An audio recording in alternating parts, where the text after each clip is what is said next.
저희가 느헤미야에 대해서 계속 배우고 있는데 네. 정말 적들은 끊임없이 음모를 벌입니다. 맞아요. 다 숨어 있어 어딘가에. 맞아. 네. 그런데 안 좋은 소문들을 전달하기 위해서 봉투를 봉인하지 않은 상태로 그러니까요. 그냥 전달하게 되면서 안 좋은 소문들이 펴지잖아요. 네, 그러니까 일부러 봉인을 하지 않은 거잖아요. 맞아요. 저는 그런 생각이 들었어요. 우리나라 속담에 발 없는 말이 천리 간다. 맞아요. 너나 다 봐라. 누구든지 네. 다 봐라. 이런 거 아닌가요? 맞아요. 그런 억울한 누명이 정말 무섭고 어떻게 내가 이걸 벗어나지? 막 이렇게 좀 약간 사람이 답답해지잖아요. 맞아요. 위축하게 만들고. 그런데 현명한 느헤미야는 또 이런 걸 지혜롭게 맞아. 또 해내니까 이번 시간도 너무 기대가 되죠. 기대가 맞아요. 됩니다. 목사님 아유, 오셨습니다. 안녕하세요.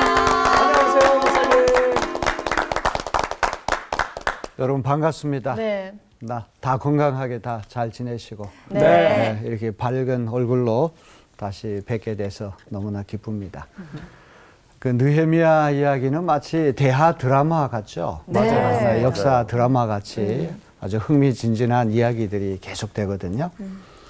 그래서 연속극 우리가 이렇게 보게 될 때 그 다음에는 어떤 일이 일어날까 네. 굉장히 궁금한 기대가 되죠. 기대가 될 때가 많은데 네. 네, 맞아요. 느헤미야가 바로 그런 책이라고 하는 것을 우리가 알게 됩니다. 네. 오늘 수업 느헤미야 11강 국가재건 엔지니어. 자, 이제 7장부터는 성벽 세우기에서 사람 세우기로 주제가 이게 전환이 되거든요. 사람 세우기. 네. 그동안 이 52일 동안 성벽 쌓는 동안에 많은 문제가 있었잖아요. 네. 이스라엘 백성들 사기가 땅바닥에 떨어지고 또 내부에 여러 가지 사회적인 문제가 또 발생하고 바깥에는 또 원수들이 계속 방해 책동을 하죠. 그렇죠. 네. 세 명의 주적이 있었는데 첫 번째가 산발, 산발라, 두 번째가 도비야. 도비야. 도비야, 세 번째가 개스. 개세. SM. 어떤 사람이 산 도깨비 뭐 그런 네. 말을 했는데 산 도깨비 하니까 더 훨씬 더 외우기가 좋은 것 같아요. 근데 지금은 산도깨비만 기억이 납니다. 이렇게 세 명의 주적이 중심이 돼가지고 이 성벽 재건 운동을 계속 방해하는데 정말 손에 땀을 쥐게 할 정도로 맞아요. 엄청난 일들이 많이 일어났잖아요. 네. 그런 것들을 다 극복하고 마침내 52일 만에 성벽을 다시 재건했는데 대단해요.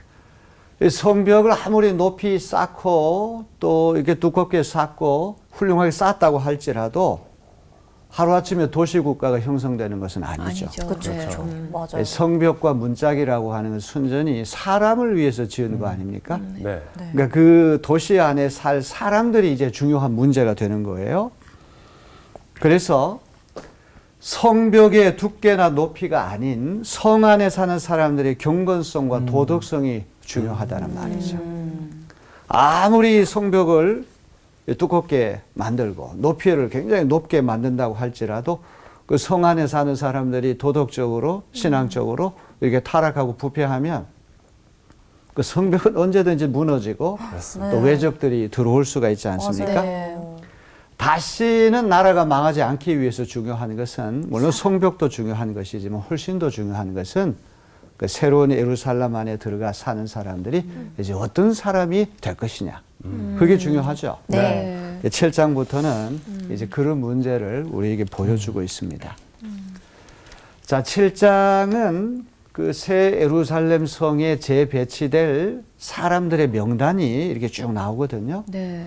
우리 3장에서도 우리 명단을 읽은 적이 있습니다. 네. 3장에 등장하는 명단은 어떤 명단이었죠? 그 성을 쌓는 그 가족들 맞습니다. 그들의 그렇죠. 명단이었죠. 이게 토목공사에 동원됐던 인원들을. 그 사람들의 어떤 이름이나 가문 또 그들이 맡은 일들 이런 것들이 쭉 나왔거든요. 네. 7장에도 이런 명단이 이렇게 나오는데 이거는 별로 우리에게 중요하지 않다. 그 가문 사람들 후손들에게나 이게 중요하지 우리하고 무슨 상관이 있느냐 이렇게 생각할 수 있는데 그래서 이 명단보다는 되게 무슨 일이 일어났다 사건에 집중하기가 쉽잖아요. 네.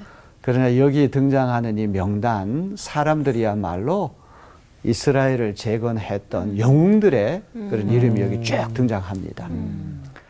자, 성벽 중수 작업이라고 하는 건 외부 작업이에요. 한 도시가 이제 치안을 유지하고 형태를 갖추려고 하면 성벽이라고 하는 게 잘 만들어져야 되잖아요. 네. 오랫동안 이제 방치되었던 성벽을 52일 만에 참 눈부시게 잘 쌓았습니다. 자, 그런 다음 이제 중요한 과제는 한 100년 세월 동안 이 예루살렘 성이 버려진 채로 황폐한 도성이 됐잖아요. 네. 그러면 이제 새로운 성벽을 쌓고 그 도시 안에 사람들을 거기에다가 배치시켜 가지고 정말 도시다운 도시로 탈바꿈하는 것이 과제 아닙니까? 그쵸. 그렇죠. 새로운 도시에는 농사 짓는 사람도 있어야 되고 대장장이도 있어야 되고 학생들을 가르치는 교사도 있어야 되고 그렇죠. 의사 선생도 있어야 되고 다양한 직종 또 남녀노소 불문하고 다양한 사람들이 그 안에 들어가야지만 그렇죠. 도시가 이제 돌아가죠. 형성될 수가 네. 있잖아요.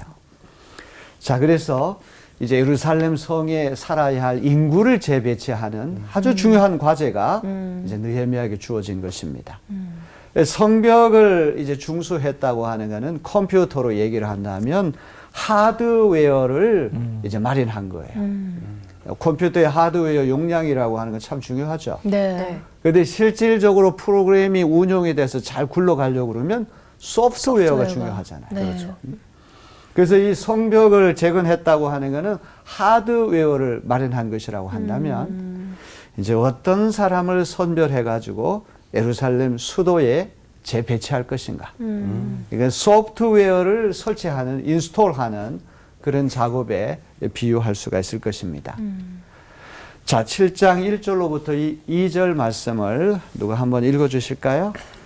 성벽을 다시 쌓고 문들을 제자리에 단 다음 나는 성전 문지기와 노래하는 사람과 레위 사람을 세우고 나의 아우 하나니와 성체 지휘관 하나냐에게 예루살렘 경비를 맡겼다. 하나냐는 진실한 사람이고 남다르게 하나님을 두려워하는 사람이었다. 자, 여기 보면은 이제 성벽을 다시 쌓고 성문들을 제자리에 단 다음에 네. 이제 성벽이라고 하는 게 형태가 딱 갖추어졌거든요. 네. 이제 예루살렘 이제 이 수도라고 하는 것이 이제 모양은 얼핏 이제 갖추게 되었습니다. 자, 이렇게 이제 토목 공사가 완료된 다음에 느헤미야가 착수하는 것은 인사 문제를 이제 단행하게 된 거예요. 네. 자, 여기 1절, 2절 말씀을 보게 되면 일반 인사하고 특수 인사가 있게 되는데 일반 인사라고 하는 것은 아주 전반적인 그런 것을 이야기하는데 성전 문지기하고 노래하는 사람, 노래하는 사람은 누구를 얘기할까요? 가수? 노래하는 사람. 노래하는 사람은 찬양대원을 얘기해요. 찬양을. 우리 교회에서 예배할 때 성가대, 찬양대가 있지 않습니까? 네. 하나님 앞에 제사 지낼 때 이 노래하는 사람들, 찬양대원 아주 중요한 역할을 맡았죠. 그 다음에 레위 사람. 그 성직자 레위 아니에요? 사람이 하는 직책은 어떤 직책입니까? 성직자. 그런. 제사장? 제사장. 레위인들은 성전과 관련된 모든 종교적인 잡무를 네. 이제 다루는 사람이 바로 레위인들이거든요. 예, 제사장이라고 하는 이 그룹은 레위 지파 사람들 가운데도 아론의 후손들만 맞아요. 제사장 반열에 설 수가 있는 거예요. 그러니까 레위 지파 사람들은 이스라엘 12지파 가운데 이 성전을 관리한다든지 이런 제사 지내는 일, 예배하는 일, 이 전반적인 모든 일을 맡았던 그런 사람들이 레위 사람인데 여기 이 세 부류에 대한 사람들의 공통점은 무엇일까요? 예배를 성전 맞습니다. 안에 있는 성전과 관련된 이제 구약 개념으로 얘기하는 제사 지내는 것과 제사 지내는. 관계된 사람들. 그래서 이 인사 문제를 다룰 때 제일 먼저 성전에서 일하는 사람들, 성전과 관련된 사람들의 인사 문제를 제일 먼저 언급한다는 것은 어떤 의미가 있을까요? 예배당을 세우는 거죠. 그러니까 교회. 하나님 중심으로. 어떤 게 가장 중요한가를 봤는데 그 먼저 세운 게 가장 중요한 거죠. 하나님을 먼저 그렇죠. 찬양하고 맞습니다. 섬기는 맞아요. 일이 가장 중요하다는 거죠. 새로운 이제 예루살렘이라고 하는 그런 어떤 도시, 유다, 이스라엘이라고 하는 새로운 나라는 가장 중요한 것이 성전 중심. 하나님을 온전히 예배하고 하나님 앞에 바로 서는 이 어떤 이 경건성, 이 종교성이라고 하는 것이 출발점이 된다는 거예요. 그 인사 문제를 다룰 때 전부 다 성전과 관련된 사람들을 먼저 배치하잖아요. 네. 그러니까 하나님 중심으로 예루살렘은 새로운 도시로 일어서겠다. 아, 느헤미야. 성전 중심으로 새로운 이스라엘이 이제 국가가 이제 발돋움할 것이다. 네. 이걸 보여주는 거예요. 느헤미야. 그다음 이제 특수 인사로 이제 두 사람을 뽑아가지고 이제 관리로 세우는데 첫 번째는 하나니라고 하는 사람인데 이 사람은 시정 책임자로 발탁을 받았고 네. 두 번째는 하나냐라고 하는 사람이 치안 담당자로 발탁을 받아요. 오늘 얘기하면 예루살렘 경찰청장쯤 되는 치안 문제를 치안 총 문제. 책임지는 그런 사람으로 두 사람을 이제 인사를 단행했다는 이야기를 지금 밝히고 네. 있잖아요. 네. 자, 첫 번째 하나니라고 한 사람은 누굽니까? 동생 나의 아우라고 돼 있는데. 그렇습니다. 느헤미야의 동생. 우리 옛날 기억하기 쉽게 네. 하나니 맞아요. 둘이니 아, 생각나죠? 맞아요. 맞네. 그다음에 두 번째 사람은 하나냐는 이름 비슷해요. 네, 비슷해요. 뭔가 끄트머리 형제분이 글자 아닌가? 하나만 다른데 하나냐? 하나냐 둘이냐 외우기 쉽게 우리 네. 연상작용을 통해 가지고 네. 하나니는 시정 책임자로 발탁을 받았고 하나냐는 경찰청장, 네. 치안 유지 같은 이런 어떤 국민들의 생명이라든지 재산 보호하는 안전 이런 중요한 그런 직책을 맡은 사람인데 자 여기 동생을 친동생을 요직에 앉힌다고 하는 거는 그러니까요. 이게 족벌주의 아니야. 이제 오늘날도 이게 친인척을 배제한다고 하는 원칙 때문에 어떤 사람이 아무리 유능하다고 할지라도 이렇게 좀 친인척으로 연루되면 그 자리를 이제 못 가게 하는 수가 있잖아요. 그렇죠. 네. 일종의 이제 역차별 같은 것이 네. 이제 일어날 때가 있는데 오늘까지 우리가 느헤미야를 공부했는데 느헤미야가 이런 정실 인사를 할 사람은 아니죠. 그렇죠. 네, 그렇죠. 동생이기 때문에 그 자리에 올라가게 했습니까? 아니면 그가 인격이나 실력이나 영성이나 이런 게 출중했기 때문에 그 자리에 올라가게 했을까요? 두 번째기 네. 때문에. 두 번째죠. 그렇겠죠? 출중했기 때문에. 아마 느헤미야 같은 사람은 내 동생이기 때문에 높은 자리, 권력 있는 자리 그것을 준 것이 아니라 충분히 그 일을 감당할 수 있는 그런 인품이라든지 실력이라든지 모든 것을 갖추었기 때문에 아마 발탁을 했을 것입니다. 그리고 하나니는 예전에 그 아닥사스다 왕 옆에 느헤미야가 있었을 때 왔다 갔다 하면서 모든 것들을 다 알고 있었잖아요. 맞습니다. 그래서 더 정당하게 그 자리에 올라가지 않았을까 싶거든요. 제가 얘기하고 싶은 거를 우리 박인영 학생이 잘 얘기를 해주셨는데 이미 느헤미야가 그 수산궁이라고 하는 페르시아 국왕의 겨울 별궁에서 어떤 직무를 할 때부터 하나니가 예루살렘 파견돼 가지고 그 예루살렘에 있었던 현지 소식을 계속 주기적으로 네, 맞아요. 전해준 사람 아닙니까? 그러니까 누구보다도 현지 실정에 밝은 사람. 그러니까 그 일을 잘 할 수 있는 능력이 있기 때문에 이제 하나니라고 한 동생을 그렇게 발탁을 했을 것입니다. 네. 자, 그래서 이 하나니와 하나냐의 약점이 있는데 하나니는 지금 말씀드렸던 것처럼 동생이라고 동생이라서. 하는 친인척이라고 하는 그 범주 안에 걸리기 때문에 네. 하나의 약점이 생겼고 네. 그다음에 하나냐라고 하는 사람의 약점은 이 북쪽 성체를 지키는 지휘관이 하나냐였거든요. 네. 이제 예루살렘 지역으로 놓고 보면 북쪽이 가장 뚫리기가 쉬워요. 원수들이 외적들이 가장 침범하기 쉬운 곳이 북쪽인데 네. 그쪽 지역을 이렇게 책임졌던 성체 지휘관이 예루살렘 동서남북 전체를 다 이렇게 지키는 총책임자로 발탁이 된다는 건 좀 경험이 부족하다. 네, 그럴 수 있겠네요. 어떻게 한쪽 부분만 이렇게 경험이 있고 했던 사람이 어떻게 예루살렘 도시 전체를 다 커버하는 그런 치안 총책임자가 될 수가 있겠느냐. 한 사람은 친동생이라고 하는 게 문제고 또 하나냐라고 한 사람은 경험 부족. 아직 경험이 부족한데 과연 예루살렘 이 치안이라고 하는 게 제일 중요한 문제로 떠오르고 있는데 그것을 감당할 만한 능력이 있느냐. 자, 이제 여기에 대해서 느헤미야가 아주 중요한 인사 기준을 우리에게 알려주고 있거든요. 네. 자, 느헤미야 인사 원칙이라고 하는 건 첫째로 하나냐를 발탁했던 이유가 하나 있는데 네. 그가 충성스러운 사람이기 때문에 그를 발탁했다. 이런 말이 성경에 나오죠. 이 신실성. 이 신실성이라고 하는 말에는 신뢰할 수 있느냐 이제 이런 문제도 있고 능력이 있느냐 없느냐. 사람은 착한데 유능하지 못하고 실력이 없으면 그럼 그 착해 빠진 것만 가지고 안 되잖아요. 어? 또 실력은 있는데 사람이 착하지 않아. 그 더 큰 문제죠. 네. 네. 그래서 신실성이라고 하는 것은 그의 인격의 어떤 총체적인 것들을 얘기하죠. 우리 달란트 비유에서도 그 예수님께 달란트 비유를 들려주실 때 2달란트, 5달란트 받은 종을 네. 주인이 칭찬할 때 뭐라고 불렀습니까? 착하고 충성된 종아. 충성스러운 충성된 종아. 사람이 착하면서도 충성되다는 충성돼. 말은 아주 능력이 최고네요. 있다는 말이에요. 실력이 있다는 네. 말. 이 두 가지가 같이 가야 되는 거예요. 네. 그래서 이 하나냐라고 한 사람은 신실한 사람, 충성스러운 사람이었다. 그다음 두 번째는 하나님을 경외함이 무리 중에서 뛰어난 자다. 이 경외심이라고 하는 것. 이 경외라고 하는 말은 두려워한다는 말이잖아요. 네. 이 경건한 두려움을 얘기하는데 네. 이 두려움이라고 그러면 우리가 좀 불안하고 어떤 공포감 이런 걸 생각하기 쉬운데 네. 우리 신앙의 일차적인 요소는 하나님을 두려워하는 거예요.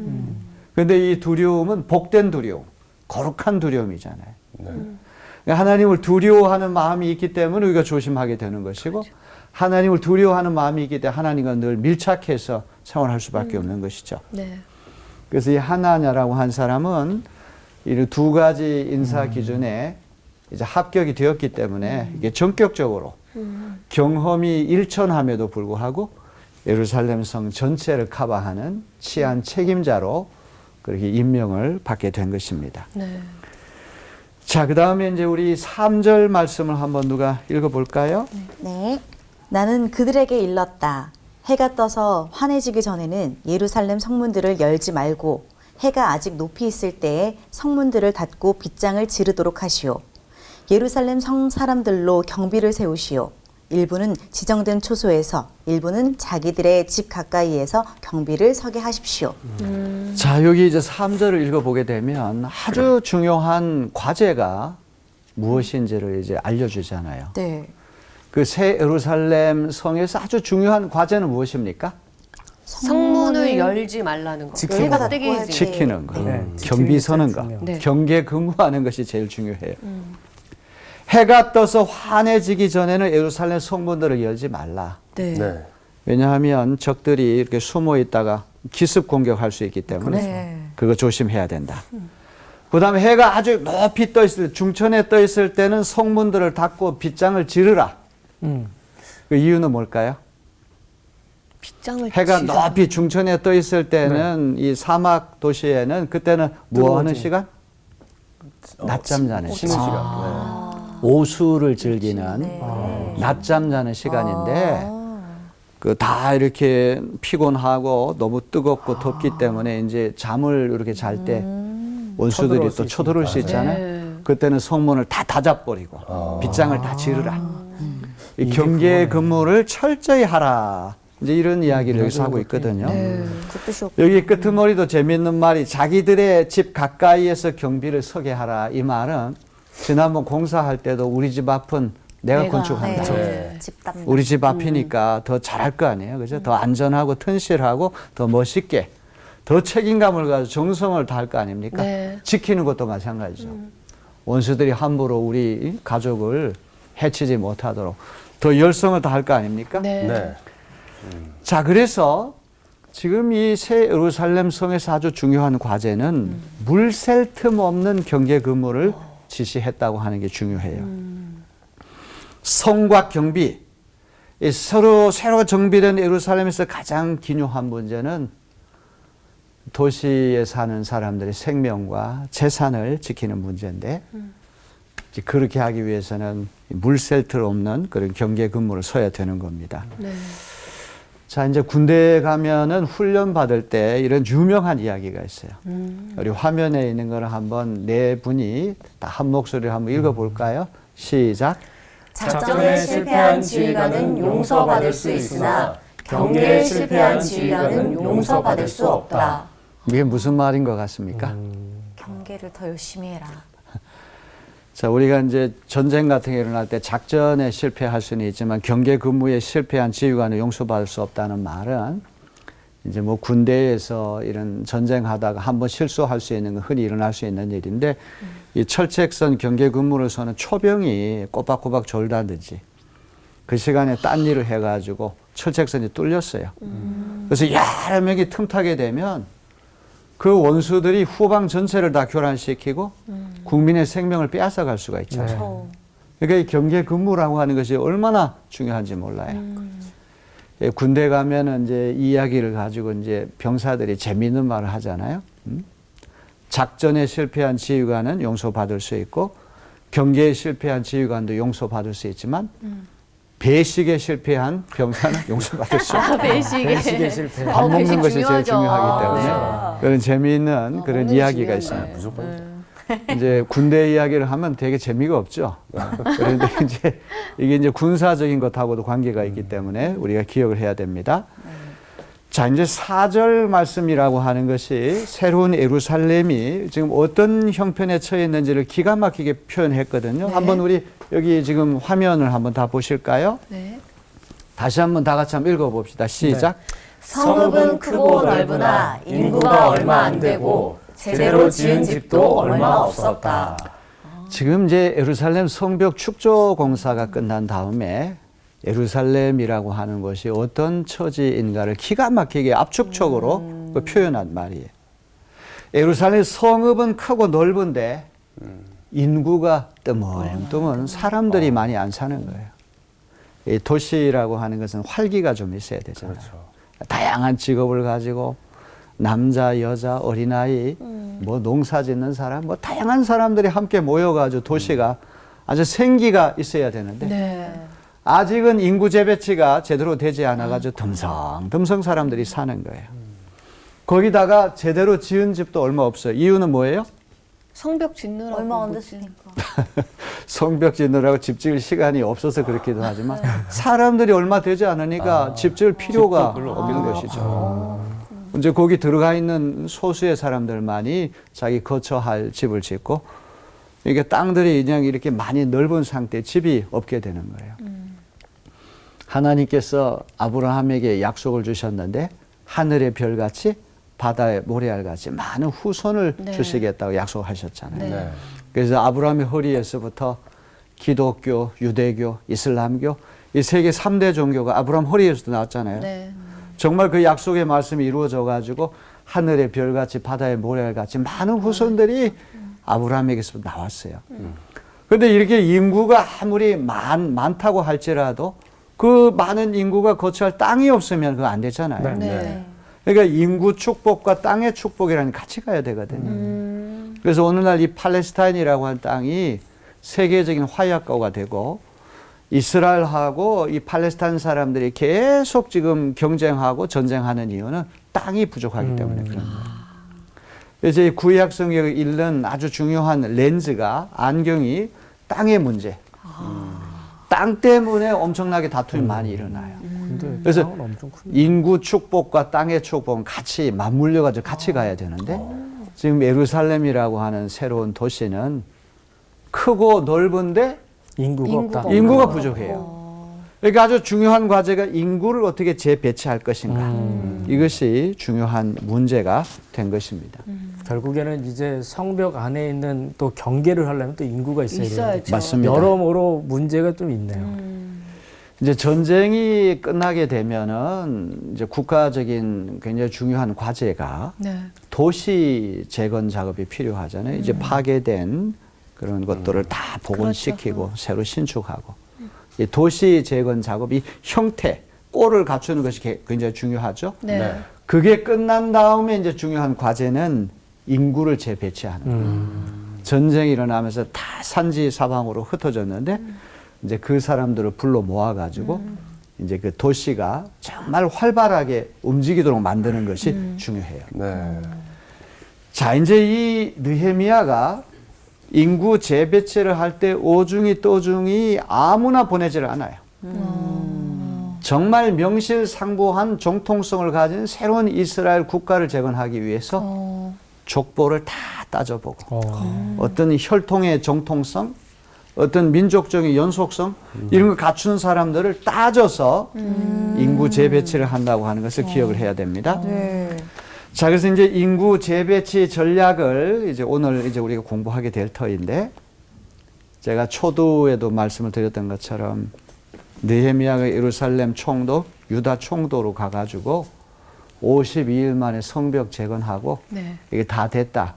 그걸로 끝내는 것이 아니라 정말 중요한 거는 역사책에 지도책에 사라진 이스라엘이라는 나라를 재건하는 하나의 그냥 토목공사 기술자로 끝나는 것이 아니라 국가를 재건하는 그런 엔지니어로 탈바꿈한다고 하는 것.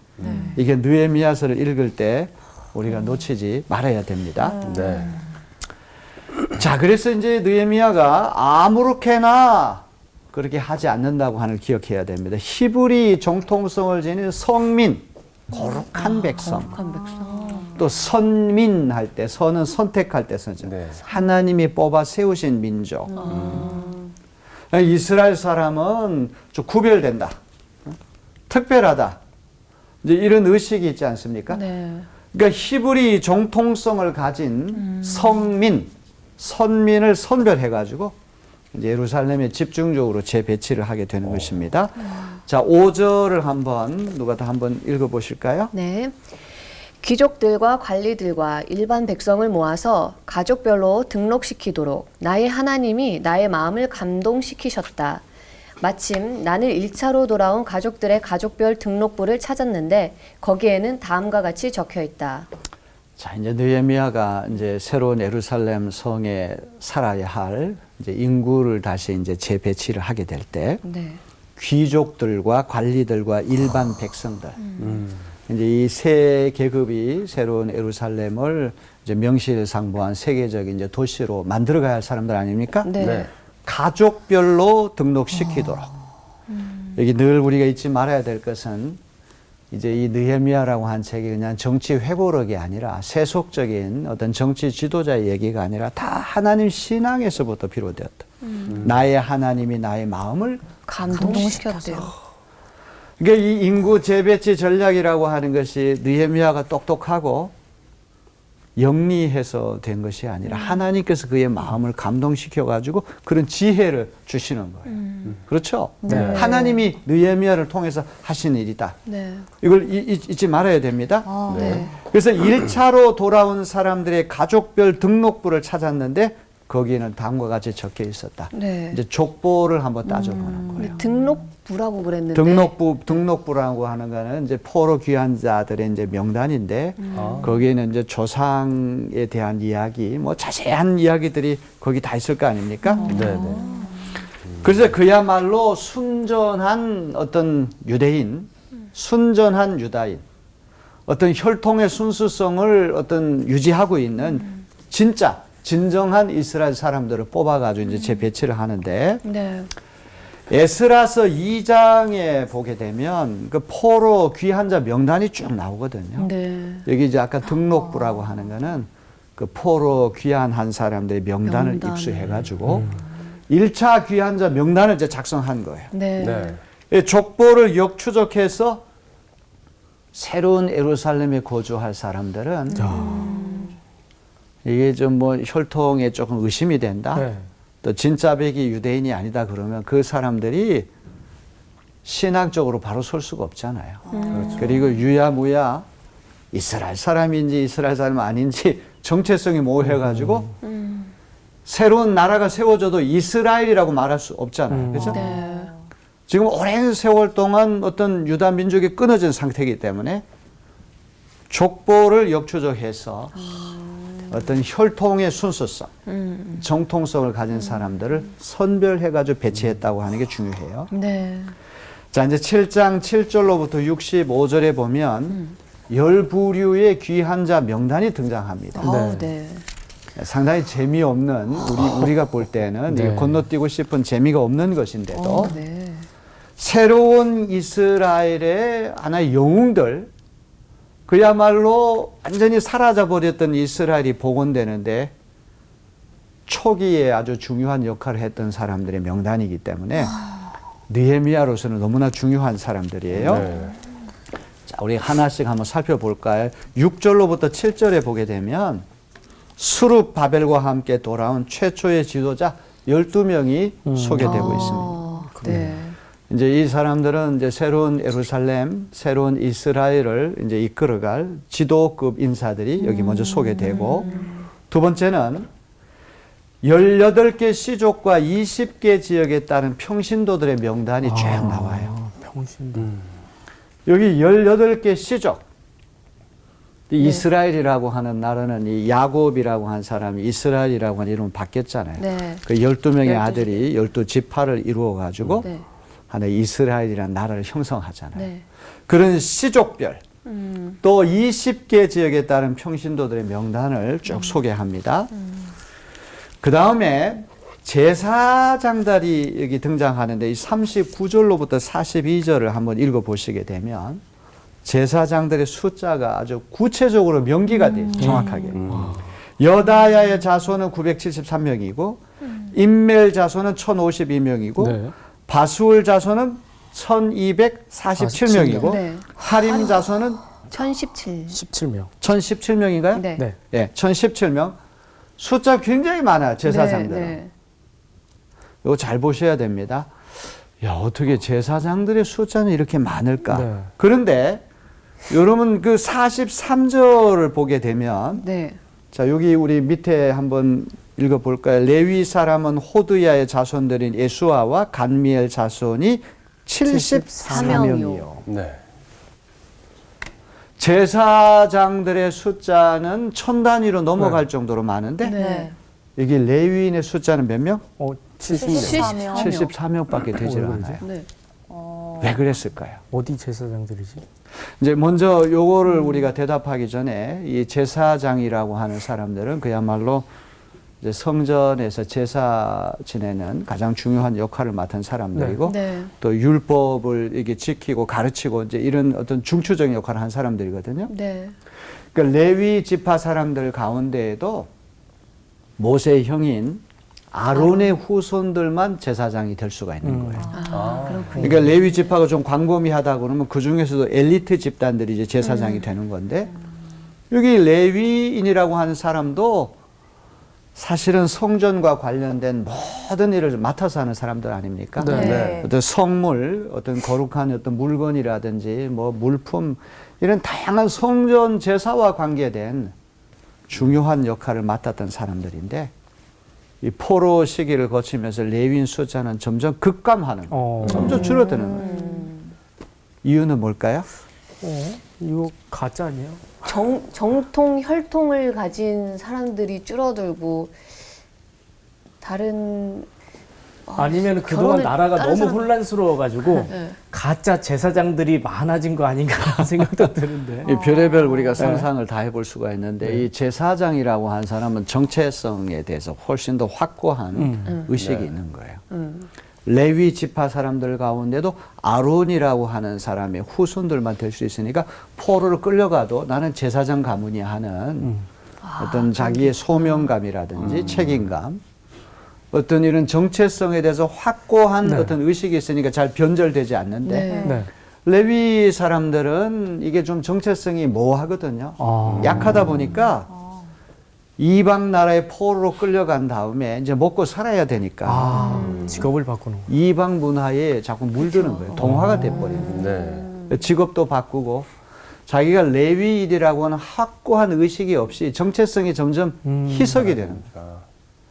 제사장들의 숫자는 많은데 레위인 숫자는 74명밖에 안 되는 이유가 변질이 됐네요. 그들은 정체성 자체가 사명감이라든지 하나님 자기들 불러주셨다고 하는 그런 소명의식이 취약한 상태에서 잊어버리는 이제 원수 나라에 가서 이제 먹고 살려고 하다 보니까 자기도 모르게 아하. 세상으로 흡수되고 말았다는 거예요. 그러니까. 돌아온 다음에 레위인 숫자는 너무나 이제 줄어들었다고 하는 것을 우리는 봐야 됩니다. 그 다음에 다섯 번째는 노래하는 자들. 노래하는 자들은 누구라고 얘기했습니까? 찬양 찬양대요. 부르는 사람. 찬양 대원들, 성전 예배를 돕는 찬양 대원들인데 숫자가 몇 명이나 됩니까? 148명. 큰 찬양대가 엄청. 네, 이게 148명 정도 되면 아주 훌륭한 찬양대를 우리가 할 수 있을 것 같아요.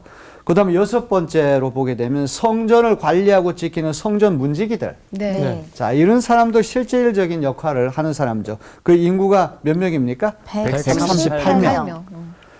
그 다음에 일곱 번째는 성전에서 망리를 도운 일꾼들도 등장하고, 그 다음에 흥미있는 거는 솔로몬을 섬기던 신하들의 자손. 와. 아주 그 옛날 솔로몬 신하들의 후손이 족보가 남아가지고 그 후손들까지 예루살렘에 돌아왔어요. 자, 그 다음에 이제 61절로부터 62절에 보면 족보를 아무리 따져봐도 이게 가문의 혈통이 분명하지 않은 사람들이 있었어요. 네. 이 사람이 이스라엘 사람인지 이스라엘 사람이 아닌지. 아, 그런 사람이 평신도들이 642명이 와. 되었고, 아. 그 다음 제사장 후손이라고 주장하지만 가계가 모호한 사람들. 가문의 계통이 모호한 사람들이 있었어요. 64절에 보면 이런 말씀이 나와요. 족보를 뒤져보았지만 그들은 그 조상이 확인되지 않았으므로 제사장 직분을 맡기에는 적합하지 않다고 생각해서 그 직분을 맡지 못하게 하였다. 네. 아, 이 느헤미야가 얼마나 섬세한 사람인지 몰라요. 네. 그죠? 아, 이 새로운 도시에 사람 부족하니까 아무나 그냥 빨리 넣어가지고 도시가 좀 제대로 돌아가야 되는 거 아니냐. 근데 그렇게 하지 않았단 말이에요. 조금이라도 의심이 가는 사람도 있을 때는 제사장인지 아닌지 이 의심이 가는 사람들은 원천적으로 직분을 맡지 못하게 했다는 말이에요. 네. 자, 그 다음에 68절, 69절에 보면 귀한 자들이 데리고 온 가축들의 수까지 명기를. 끝까지 다 세라. 이제 이 짐승들은 농사 지을 때도 필요하고 어디 타고 다닐 때도 필요하고 새로운 국가를 재건하는 이 가축들도 중요하기 때문에 네. 여기 이렇게 적어놨습니다. 자, 새 예루살렘 정주민은 한번 다 같이 읽어볼까요? 시작. 출신 배경이 다양, 귀족들과 종교 지도자들뿐 아니라 막리를 하던 종들까지도 입주, 각계 각층의 다양한 일손이 필요. 그러나 성별 기준은 족보 확인을 통해 정통성과 연속성이 보장되는 선에서 이루어진다. 여러분 잘 이해가 되시죠? 네. 지금까지 제가 말씀드린 거를 잘 요약을 해놨습니다. 자, 인구 재배치 명단의 중요성은 어떤 것입니다? 어떤 것입니까? 성이나 집보다 사람이 중요하다. 네. 아무리 성벽이 훌륭하더라도 그 성 안에 사는 사람이 어떤 민족적인 전통성, 확고한 신앙, 나는 진짜 이제 유다인으로서 새로운 이스라엘 건설하겠다. 이런 의식이 없으면 성벽은 의미가 없죠. 네. 자, 맨 끄트머리에 이 존 웨슬리 선생이 했던 유명한 말씀을 제가 소개해드리면서 오늘 강의를 마치려고 그래요. 하나님은 하나님의 일꾼들을 땅에 묻으시지만 결코 하나님의 일은 중단하시지 않는다. 어떤 사람, 훌륭한 사람이 죽는다고 그래가지고 하나님 일이 중단되는 게 아니에요. 네. 그 사람은 세상을 떠났지만 하나님 또 다른 사람을 통해 가지고 하나님 일을 계속 하시는 거예요. 이스라엘이라는 나라가 이제 망해가지고 포로로 끌려가고 그 손조들 다 사라졌으니까 이제 이스라엘 끝났다 이렇게 생각하기 쉬운데 하나님은 또 느헤미야라고 하는 그루터기 남은 자 이런 일을 통해 가지고 새로운 이스라엘을 만드시잖아요. 참 놀라운 일이죠. 네. 자, 오늘 참 아주 중요한 우리가 오늘 공부를 했습니다. 이 7장에 등장하는 어떤 개인의 이름이나 가문의 이름 이런 것이 결코 이렇게 중요하지 않은 게 아니라 완전히 사라졌던 이스라엘이 복원되는데 선별돼서 뽑히고 뽑혀가지고 거기 들어갔던 사람들. 그런 사람들 명단을 여기서 소개하고 있습니다. 네. 자, 오늘 공부하느라고 수고 많으셨습니다. 네. 좀 빠르게 오늘 좀 진행된 느낌이 있는데 그래도 여러분 잘 공부하셨죠? 네. 잘 이해하셨나 제가 좀 궁금한데 아마 잘 이해하셨으리라고 봅니다. 네. 자, 수고 많으셨습니다. 네, 감사합니다. 느헤미야는 정말 하나님의 사람이구나. 예, 뭘 하나 하더라도 정말 하나님의 예배를 중심으로 이렇게 나라를 세우는 걸 보면서 리더는 저래야 되지 않나. 네. 저도 이 가정 안에서만큼은 리더죠. 리더니까 저런 리더가 돼야겠다라는 또 다짐을 한번 합니다. 네. 좋습니다. 아, 저는 성경 읽으면서 진짜 사실 이렇게 많이 나오잖아요. 막 누구 이름 나오고 몇 명이고. 그때마다 사실 이거 다 읽어야 되나? 중요하지 않은 것 같은데 그렇게 생각했던 제 자신을 반성하게 되면서 진짜 하나님 말씀, 성경에 있는 글자 하나하나는 진짜 빼먹어서는 안 되겠구나. 이걸 느꼈어요. 아니 근데 사실 막 좀 어렵게 지어놓은 성이잖아요. 그래서 약간 사람들이 여기에 살겠다고 몰려들까? 좀 약간 그런 우려스러운 걱정하는 마음이 있었는데 아니 못 살아서 난리네요. 너무 제대로 많이 멋지게 지어놨나 봐. 저는 사실 전공이 여러 가지가 있는데 네. 도시 계획과도 제 전공이거든요. 네. 그런데 이 느헤미야의 이 건설 이후에 또 도시를 재배치하고 인구 재배치하는 걸 보면서 정말 하나님이 얼마나 디테일하지. 저는 그거를 오늘 이 말씀을 통해서 느꼈어요. 머리털 하나까지도 세시는 하나님인데 이 정말 이 성벽을 건축하고 사람들 수와 성향과 모든 것을 세면서 재배치하는 모습을 봤을 때 정말 하나님의 일에 놀랍다라는 걸 다시 한번 느끼게 됩니다. 어쨌든 오늘 이것을 통해서 더욱더 하나님과 더욱더 깊이 있는 한 주가 되었으면 좋겠습니다. 네, 여기까지 하겠습니다.